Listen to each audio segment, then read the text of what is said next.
Bonjour chers frères et sœurs en Christ, que la grâce, la paix et la miséricorde de notre Seigneur Jésus-Christ soient abondamment multipliées.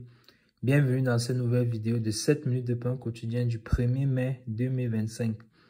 Donc nous voici désormais rendus à la fin du deuxième mois.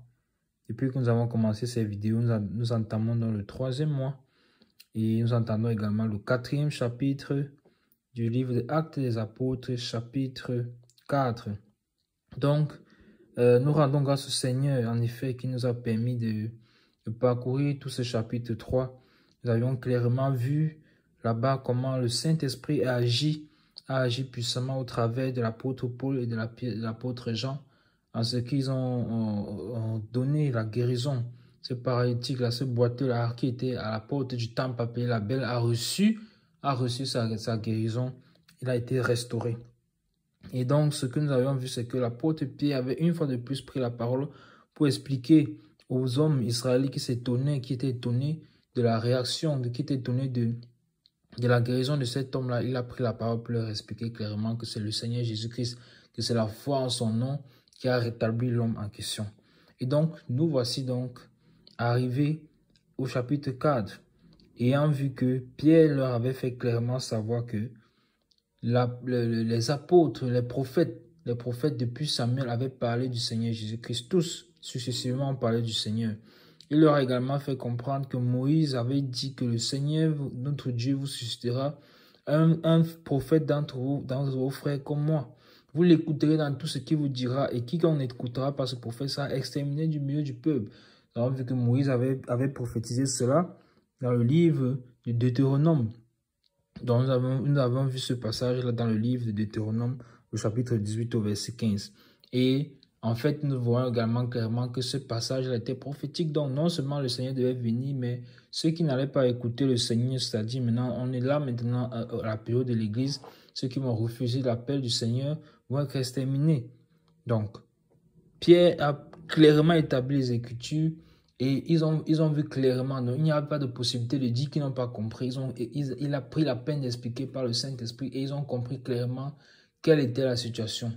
Et il les a mis devant la responsabilité que c'est eux qui ont crucifié le Seigneur. Ils n'ont pas reconnu le Seigneur, mais sans toutefois les laisser comme ça, il leur a présenté également la porte de sortie, c'est-à-dire de venir au Seigneur en leur faisant comprendre ce que nous avions lu au verset 19 du chapitre 3, qu'il fallait qu'ils se convertissent et qu'ils se répandent et reviennent au Seigneur pour que le Seigneur leur accorde les temps de rafraîchissement.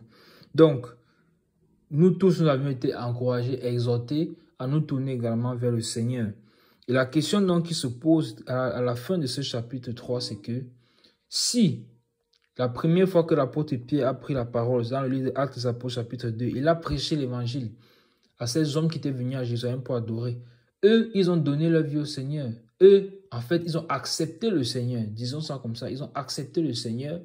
Et 3000 personnes se sont ajoutées aux disciples. Maintenant, quelle sera la réaction de ceux qui ont écouté la parole ici dans le chapitre 3? C'est ce que nous allons donc voir dans la suite, à partir du chapitre 4. Est-ce qu'eux aussi, ils vont accepter l'évangile comme ceux de Actes des Apôtres chapitre 2? Ou bien quelle sera leur réaction? Nous allons le voir. Parce que c'est très intéressant de voir quelle est la suite. Donc, je vais donc lire le chapitre 4. Nous allons lire aujourd'hui les versets 1 et 2. Donc, Pierre a fini de faire ce discours-là, leur faisant comprendre que Dieu envoie le Seigneur Jésus-Christ pour les bénir et qu'ils se détournent de leurs iniquités. Mais vont-ils se détourner de leurs iniquités? C'est le verset 26 que nous avons lu. C'est ce que le dernier verset nous a dit du chapitre 3. Vont-ils là-bas, mais est-ce qu'ils vont se détourner de leurs iniquités? Nous lisons donc le verset, chapitre 4, je lis le verset 1 et 2. Tandis que Pierre et Jean parlaient au peuple, suivant des sacrificateurs, le commandant du temple et les Sadducéens, mécontents de ce qu'ils enseignaient le peuple et annonçaient en la personne de Jésus la résurrection des morts. Amen. Vous voyez ça? Ça, c'est terrible. C'est terrible, ça. Donc, pendant que Pierre est en train de parler, eux, ils viennent. Quelles sont les intentions? On sent déjà que ce n'est pas bon parce qu'on dit qu'ils sont mécontents. Donc, tandis que Pierre et Jean parlaient, puisque c'est eux que le Seigneur a utilisés, qu'est-ce qui se passe? Ils viennent des sacrificateurs et les commandants du temple. les Sadducéens. Ils viennent là, mécontents de ce que le peuple, de ce que Pierre et Jean enseignaient le peuple. Ce qui n'est pas une bonne chose. Ils sont mécontents. Pourtant, le peuple a reçu l'évangile. Pourtant, le peuple a reçu la parole. Pourtant, le peuple est en train d'être enseigné. Mais eux, ils viennent pour condamner le peuple. Et ils viennent pour éloigner le peuple de l'enseignement qu'ils étaient en train de recevoir. Vous voyez, qu'est-ce que les apôtres annonçaient? Ils annonçaient en la personne de Jésus. Amen. Voilà en quoi consiste l'évangile. Annoncer Jésus-Christ. Et les apôtres annonçaient en la personne de Jésus. Qu'est-ce qu'ils annonçaient? Ils annonçaient la résurrection des morts. Et vous savez que parmi ces personnes qui sont venues, il y en avait qui ne croyaient pas à la résurrection des morts. Voilà pourquoi ils étaient mécontents entre autres. Donc mon bien-aimé, ne te laisse pas ta foi. Le message que tu reçois du Seigneur ne doit pas être challengé, ne doit pas être... tu ne dois pas passer à côté de l'évangile du salut parce que quelqu'un a influencé ta foi, parce que quelqu'un a influencé le message que tu as reçu. La parole, nous avons vu depuis Actes des Apôtres, chapitre 2, que faites-vous baptiser, et repentez-vous, et vous recevez le don du Saint-Esprit. Voilà ce qui nous amène vers la vie éternelle avec le Seigneur. Mais quand on te présente l'évangile, est-ce que tu te laisses influencer, que ta réaction c'est il faut d'abord que je parle à ma mère, il faut d'abord que je parle à mon père, il faut d'abord que je sois d'accord avec tel, avec mon mari, ma femme, mes enfants. Est-ce que c'est le cas pour toi?